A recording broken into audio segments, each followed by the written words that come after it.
What you're about to hear is the story of a high school science teacher who gave 12 years of his life to one school.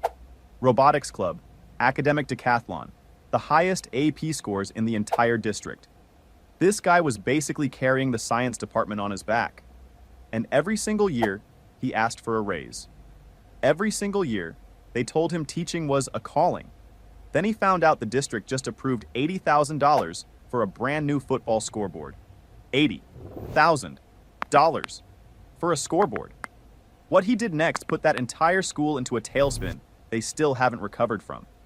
Buckle up. I taught high school science for 12 years, had the best AP scores in the district, and they told me teaching was a calling when I asked for a raise. Then I found out they spent $80,000 on a scoreboard, so I left. I need to get this off my chest because the last few months have been the wildest stretch of my life, and I'm still kind of processing all of it. My name's Bryce. I'm 36 years old, and up until October of last year, I was a high school science teacher at a mid-sized public school in the Midwest. I taught AP Chemistry, AP Physics, and regular biology. I also ran the robotics club, coached the academic decathlon team, and volunteered for basically every science fair, STEM night, and college prep event the school put on. 12 years. That's how long I was there. Straight out of my credential program at 24, walked in with a box of lab supplies I bought with my own money, and never left. Well, until I did. I want to be clear about something before I get into this. I didn't become a teacher for the money. Obviously. Nobody goes into teaching thinking they're going to get rich. I knew the pay was rough going in. My first year I was making $31,000. In the Midwest, that's not starving, but it's not exactly comfortable either. I had a roommate my first 3 years because I couldn't afford a one-bedroom on my own. We split a 2-bedroom duplex near the railroad tracks, and my room was so small that my dresser blocked half the closet door. I drove a 2004 Civic until 2021. The AC went out in 2018, and I just never fixed it. Rolled the windows down in August like it was 1987. I packed my lunch every single day. And I mean every day, not most days. I'm talking Tupperware with last night's leftovers, a banana, and one of those little cheese snack things because I'm a grown adult who still eats string cheese, and I refuse to apologize for it. My parents thought I was nuts, by the way. My dad's an electrician, and my mom works at a dental office, and they both kept dropping hints about how I could make more money doing literally anything else. My dad would call me on Sundays and casually mention that his buddy's son just got hired as an operations manager making 75 grand right out of college. Thanks, Dad. Real helpful. But I loved teaching. I genuinely did. There's this moment when a kid who's been struggling all semester finally gets it. You can see it in their face, this little flash, and nothing else I've ever done comes close to that feeling. The point is, I wasn't expecting to make 6 figures. I just wanted to be compensated fairly for what I was actually doing, which, and I say this without trying to sound arrogant, was a lot more than what most teachers at my school were doing. Not because they were lazy, most of them were great, but I was putting in 60-plus hour weeks running 3 AP courses and 2 extracurriculars, while also redesigning the entire science curriculum to align with new state standards. That was a full summer project I did for free, by the way. No stipend, nothing. I first asked for a raise in my 4th year. By that point, I was teaching 3 sections of AP Chemistry, 2 of regular biology, and I just started the robotics club as an after-school thing. My AP students had just posted the highest scores in the district for the 2nd year running. Not the school, the district. I had kids getting 5s on the AP Chem exam who came into my class barely understanding atomic structure. One kid, a sophomore named Wes who'd been getting C- in regular science, scored a 4 on the AP exam after sitting in on my class for a semester because he was curious. A 4. As a sophomore who wasn't even officially enrolled in the course. I sat down with my department head, a woman named Linda, who'd been teaching for 30 years, laid out the numbers, and she agreed I deserved more. She actually wrote a letter of support and sent it up the chain along with my request. It got denied. Not reduced, denied. The reason I was given, and I swear this is almost word for word, was that teaching is a calling, not a career driven by financial incentive. The principal at the time, a guy I'll just call Dr. Whitfield, told me that with a straight face. In his office, while sitting under a framed photo of himself, shaking hands with the superintendent at some golf fundraiser. I want to be real here. That stung. But I let it go. I was 28. I figured, okay, maybe the budget's tight, maybe next year. Next year came, I asked again. Same answer, different words, same energy. We value what you do, Bryce, but the budget doesn't allow for individual salary adjustments outside the negotiated scale. Cool. Got it. So I kept my head down and kept teaching.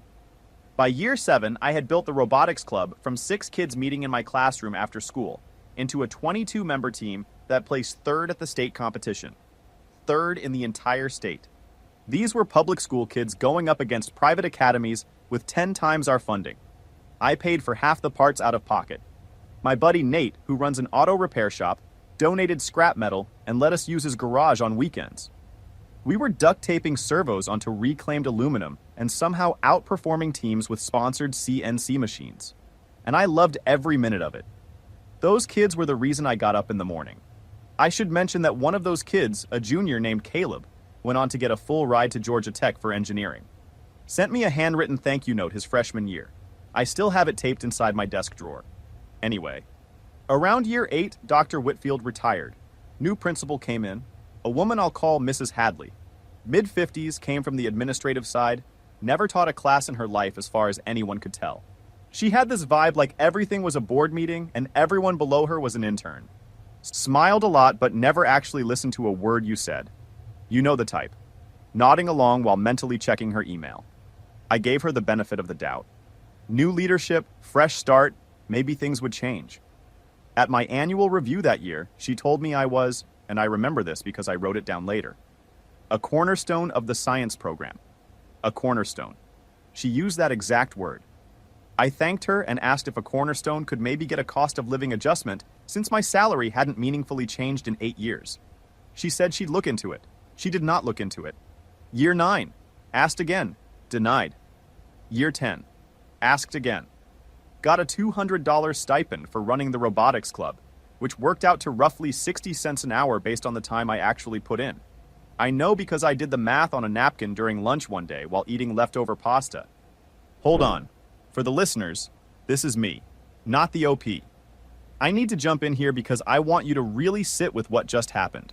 This man built a robotics team out of scrap metal and string cheese money, sent a kid to Georgia Tech on a full ride, and the school said, "Here's $200, go buy yourself something nice." $200. That's not a stipend. That's what you tip your barber at Christmas. Mrs. Hadley out here calling this man a cornerstone and then paying him like a doorstop. If undervaluing employees was an Olympic sport, this school district would be banned for doping. But the real kicker? It hasn't even started yet. Year 11 was the breaking point. Or actually, no. Wait, it wasn't the breaking point. It was the year the cracks got too big to ignore. The academic decathlon team I coached won regionals. First time in school history. I'm not exaggerating. First time ever. The local newspaper did a story on it. The school posted about it on their website and their social media. Mrs. Hadley stood next to me in the photo op and told the reporter I was the heart and soul of STEM education at the school. The following week, I submitted a formal written request for a salary review. I included 12 years of AP score data, the robotics team's competition history, the academic decathlon results, student testimonials, letters of support from 3 other teachers, and a spreadsheet comparing my salary to the district average for teachers with equivalent experience and credentials. I even included the state averages. I was making about $11,000 less than the district average and almost $15,000 less than the state average for someone at my level. Mrs. Hadley called me into her office. She had my packet on her desk. I could tell she'd barely looked at it. The pages were still in the same order.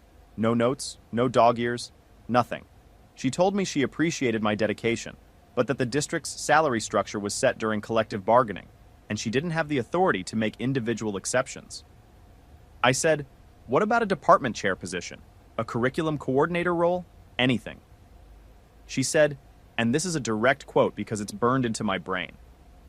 Bryce, you're an incredible teacher, but teaching is a calling. The reward is in the work itself. The reward is in the work itself. I didn't say anything. I just nodded. She smiled, said something about how glad she was to have me on the team, and I walked out. That was March. In September, 6 months later, I was in the front office picking up some forms. and I overheard two of the admin assistants talking. One of them mentioned that the school board had just approved a budget request for a new digital scoreboard for the football field. I wasn't eavesdropping on purpose. I was standing right there, and they were talking at normal volume. I asked how much. One of them looked at me and said, $80,000. $80,000 for a scoreboard.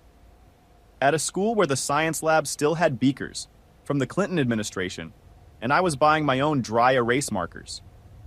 I went home that night, and I just sat on my couch for a long time. My dog, a mutt named Diesel, who I got from the shelter in year 6, came and put his head on my lap, and I just sat there scratching his ears and running numbers in my head. 12 years, 5 raise requests, all denied. Total compensation I'd been shorted compared to the state average over that span. Conservatively around $120,000. And they found 80 grand for a scoreboard. I remember thinking about the time I asked Mrs. Hadley for $300 to replace the fume hood in the chem lab because the exhaust fan was making a grinding noise that scared the freshmen. She told me to submit a facilities request, and it would be prioritized. That was 14 months ago. The fan still grinds. I want to be clear. I don't hate football. I don't have anything against the athletes or the coach. This isn't about sports versus academics.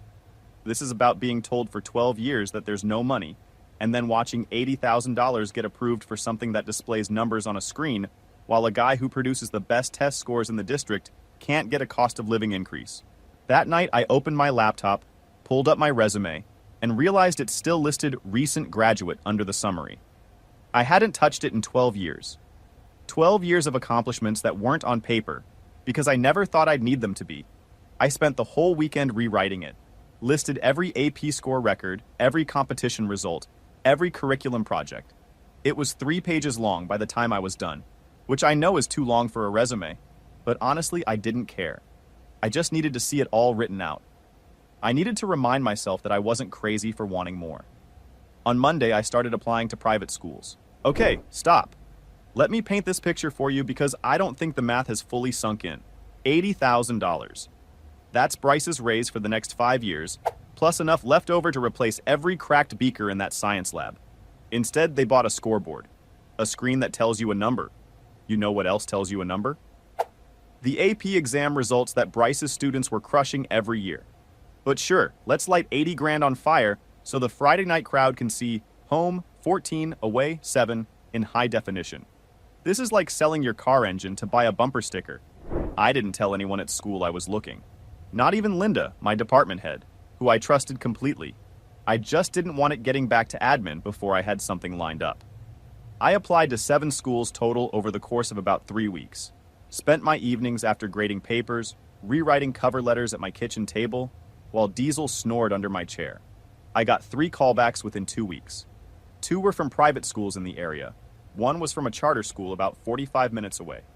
I went on all 3 interviews and was honest about why I was leaving. Every single interviewer had the same reaction. Kind of a slow nod with a look that said, "Yeah, we've heard this story before." One of them, the department head at the charter school, actually laughed and said, "We get at least 2 teachers a year from public schools telling us the exact same story. Different scoreboard, same ending." The private school that interested me most was called Ridgeview Academy. Smaller than my current school, about 400 kids total. They had a dedicated STEM wing that was actually funded properly. Actual lab equipment from this decade. A robotics program with a real budget. And here's the part that made me almost laugh out loud during the tour. They had a 3D printer in the classroom, just sitting there. I'd been writing grant applications for 3 years, trying to get one at my public school, and kept getting told it wasn't in the budget. Ridgeview offered me a position teaching AP Chemistry and AP Environmental Science, plus overseeing their STEM enrichment program. The salary was $20,000 more than I was making. $20,000. Plus a professional development stipend, plus actual funding for extracurricular programs I ran. And they seemed genuinely excited to have me. Like, the head of school shook my hand at the end of the interview and said, "We've been looking for someone exactly like you." I accepted on the spot. Well, almost on the spot. I went home, took Diesel for a walk around the neighborhood, and thought about it. The whole walk I kept going back and forth. 12 years is a long time to spend somewhere. I knew every crack in the hallway tiles. I knew which water fountain had the cold water and which one tasted like a swimming pool. I knew that the third-floor bathroom had a lock that stuck, and you had to jiggle the handle twice. That school was as much a part of my daily life as my own apartment. But then I thought about Caleb's thank you note. I thought about the robotics kids. I thought about every morning I walked into that building genuinely excited to teach, and every afternoon I walked out feeling like the school didn't care whether I was there or not. I thought about Mrs. Hadley calling me a cornerstone while paying me like a temp. And I thought about that scoreboard, sitting out there on the football field, brand new and gleaming, costing more than my annual take-home after taxes. My mind was made up before I got back to the house. I submitted my resignation in mid-October. 2 weeks' notice. Some people will say that's not cool, quitting mid-semester. And look, I get it. But I gave that school 12 years of above and beyond work, and they gave me a $200 stipend and a pat on the back. My contract had a standard resignation clause, and I followed it to the letter. I wasn't going to burn another semester waiting for a convenient time to leave when they'd never once waited for a convenient time to deny me a raise. The day I turned in my letter, Mrs. Hadley called me into her office. She looked confused. Not angry, not sad. Confused. Like a computer that just got an input it didn't know how to process. She asked why. I told her, calmly, no dramatics. I said I'd been asking for fair compensation for years. I'd been told no every time, and I'd found a position that valued my work appropriately. I mentioned the scoreboard. I didn't yell about it. I just said, when the district can find $80,000 for a scoreboard, but can't find $5,000 for a raise for its highest performing teacher, the message is pretty clear. She did this thing where she kind of half smiled and said, well, I'm sorry you feel that way. I'm sorry you feel that way. Not, I'm sorry we failed you. Not, what can we do to keep you? Just the classic non-apology that means absolutely nothing. I said, I don't feel that way. It's just what happened. And I left. Wait. I need you to appreciate that last line. I don't feel that way. It's just what happened. That's not a comeback. That's a verbal fatality. Mrs. Hadley tried to pull the classic, sorry you feel that way card, and Bryce hit her with raw, uncut facts, like he was filing a police report. No emotion, no anger, just truth. Meanwhile, she's sitting there looking like a Windows error screen. This man didn't flip a desk, didn't raise his voice, just stated the situation and walked out. Absolute ice in his veins. And honestly, the best part hasn't even happened yet. My last 2 weeks were strange. Word got around fast, faster than I expected, honestly. By lunchtime on the day I submitted my letter, half the building knew. Teachers were split. Some of them totally understood and said they wished they had the guts to do the same. A couple of them pulled me aside in the hallway and asked where I was going. Not because they were nosy, but because they wanted to know if the same place was hiring. A few of the older ones gave me the loyalty speech, which I respected even if I disagreed with it. One teacher who'd been there 25 years told me I was making a mistake and that I'd regret it. I told her I hoped she was right. One of the football coaches actually came up to me in the parking lot and said, for what it's worth, nobody on the coaching staff asked for that scoreboard.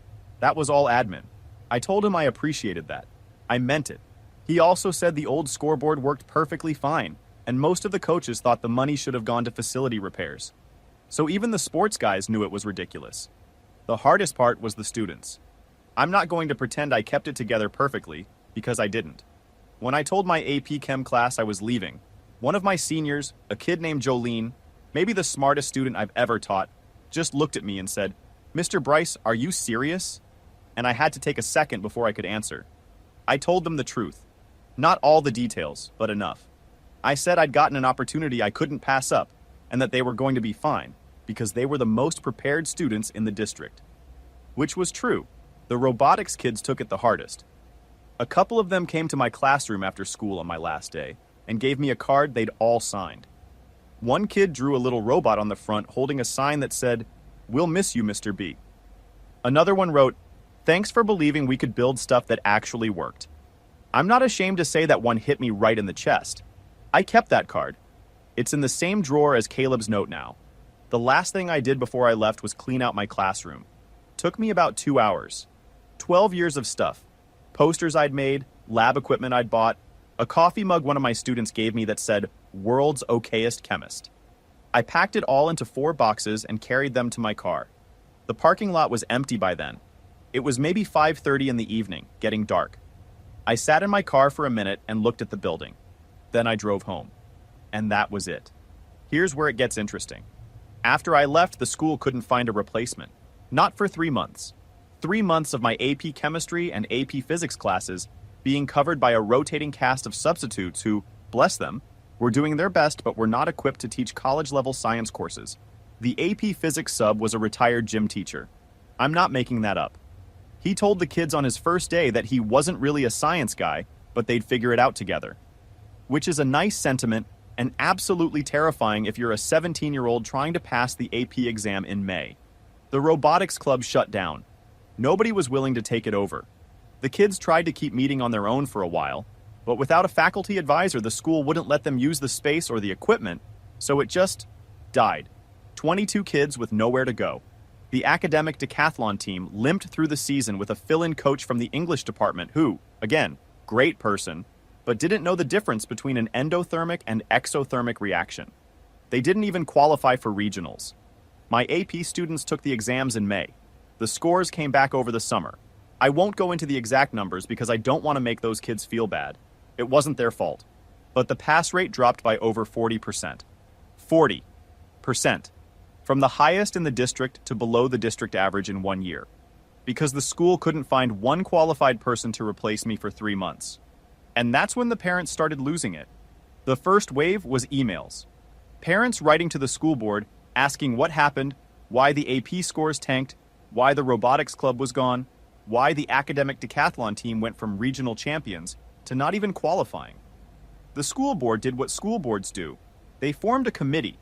The committee's job was apparently to assess the impact of recent staffing transitions on student outcomes. I know this because one of my former colleagues sent me a screenshot of the email announcement, and we both had the same reaction, which was basically a long exhale. The second wave was a petition.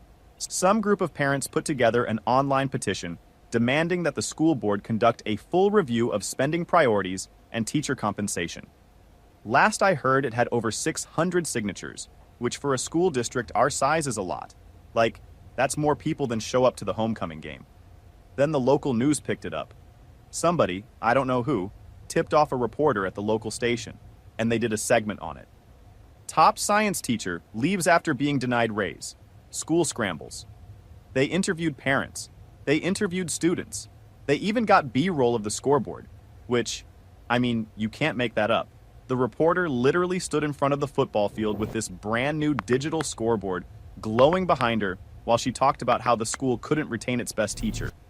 One parent said something like, they had $80,000 for a scoreboard, but couldn't keep the best teacher in the building.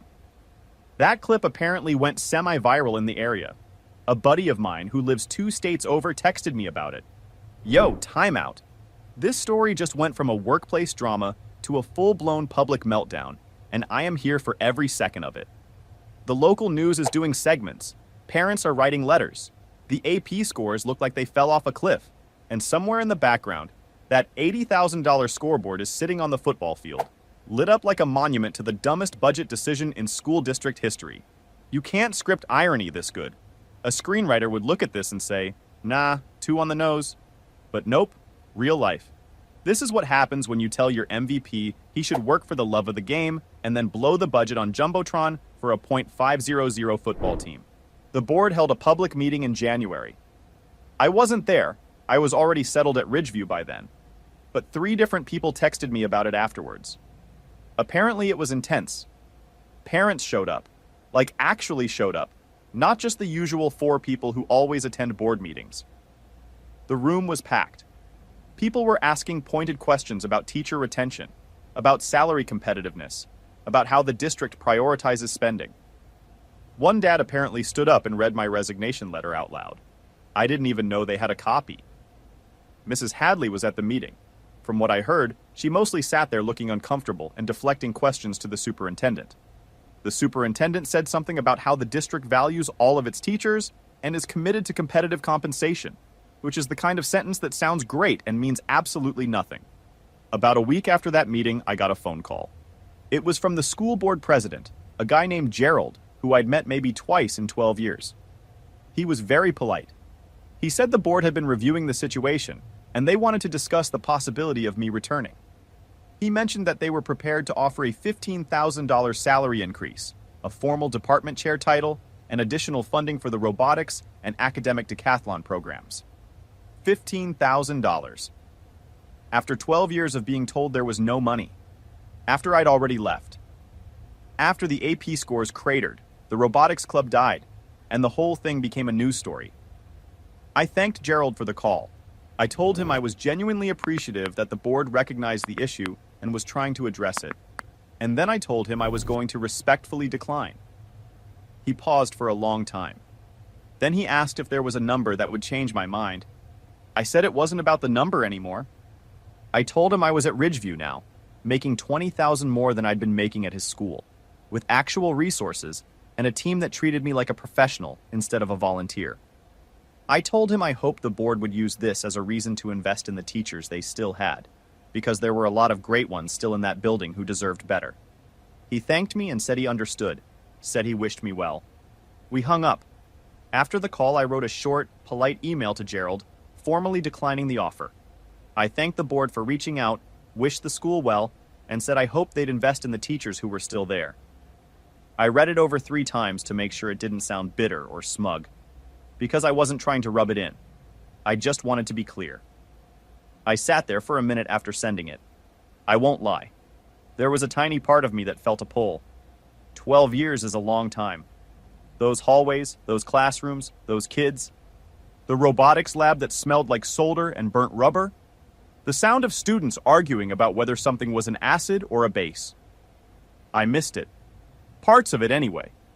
But I didn't miss being told my work was a calling every time I asked to be paid fairly for it. I didn't miss buying my own supplies. I didn't miss watching administrators approve 5-figure purchases for athletics while telling me the science budget was frozen. I didn't miss Mrs. Hadley's empty smile and her non-answers. Final update. It's been about 5 months since I started at Ridgeview. I'm not going to say it's perfect because nowhere is perfect, and I'd be lying. The commute is slightly longer. The parking lot is weirdly small.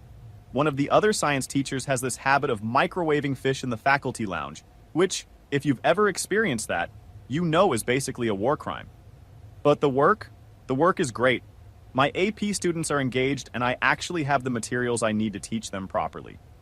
I started a robotics program here and the school gave me a real budget for it, not $200 and a pat on the head. We've already got 15 kids signed up and Nate's been helping me source parts again, except this time I'm not paying for half of them out of my own pocket. I got an email from Caleb a few weeks ago. He's a sophomore at Georgia Tech now, doing some kind of mechanical engineering project involving autonomous drones. He said he heard I'd left and wanted to make sure I was okay. I told him I was better than okay. He said, "Good. You deserved better than that place." Coming from a 20-year-old, that hit different. Last thing. A couple weeks ago, one of my old colleagues told me that Mrs. Hadley quietly moved to a different role within the district over the summer.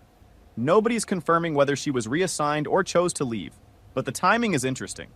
The new principal apparently reached out to the board about actually adjusting the teacher salary scale.